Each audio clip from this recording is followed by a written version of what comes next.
الحمد لله رب العالمين والصلاة والسلام على سيدنا محمد وعلى آله وأصحابه أجمعين. اللهم صل على الذات المحمدية واغفر لنا ما يكون ما قد كان. أمير المؤمنين في الحديث أبو عبد الله محمد بن إسماعيل البخاري, அதாவது இமாம் புகாரி ரஹ்மத்துல்லாஹி தஆலா அலைஹி அவர்களுடைய சிறுவயதில் சிறுபராயத்தில் கண் பார்வை இழந்தவர்களாக இருந்தார்கள். இந்த நிலைமையில் அவர்களுடைய தாயார் அவர்களுக்காக பிரார்த்தனை செய்தவர்களாக துஆ கேட்டவர்களாக இருந்தார்கள். தனது பிள்ளையின் தனது குழந்தையின் பார்வை வர வேண்டும் என்று கண் பார்வைக்காக துஆ கேட்டவர்களாக இருந்தார்கள். ஒரு நாள் இரவு கனவிலே நபி இப்ராஹிம் அலைஹிஸ்ஸலாம் அன்னவர்கள் தோன்றி அவர்கள் சொல்கிறார்கள், உங்களுடைய பிரார்த்தனையை உங்களுடைய துஆவை அல்லாஹ் ஒப்புக்கொண்டான், ஏற்றுக்கொண்டு விட்டான்.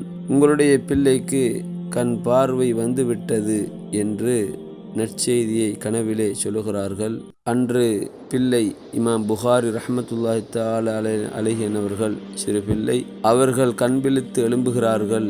அல்ஹம்துலில்லாஹ், அவர்களுடைய பார்வை மீண்டிருக்கிறது. பார்க்கக்கூடியவர்களாக கண்ணிலே பார்வை வந்து விட்டது. பின்னாலே அவர்கள் செய்த மாபெரும் சேவைதான் கண்மணி நாயகம் ரசூலுல்லாஹி ஸல்லல்லாஹு அலைஹி வஸல்லம் அன்னவர்களுடைய புனிதமான ஹதீஸ்களை ஒன்று திரட்டும் பணியிலே அவர்கள் ஈடுபட்டு அந்த பார்வையை அவர்கள் அதற்காக வேண்டி செலவழித்து புனிதமான சஹீஹுல் புகாரியை நமக்கு தந்தார்கள்.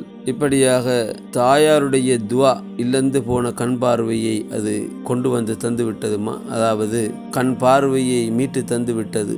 இப்படியாக அல்லாஹு சுப்ஹானஹு வ தஆலா பெற்றோருடைய துஆவிலே அல்லாஹு தஆலா பெரும் பாக்கியத்தை வைத்திருக்கிறான். பெற்றோருடைய துஆ என்பது மாபெரும் ஒரு அந்தஸ்தை பெற்றதாக இருக்கிறது என்பதை நாம் புரிந்து கொள்ள வேண்டும். அல்லாஹு சுப்ஹானஹு வ தஆலா நமக்கு தௌஃபீக் செய்வானாக. வஸ்ஸலாமு அலைக்கும் வரஹ்மத்துல்லாஹி தஆலா வபரகாத்துஹு.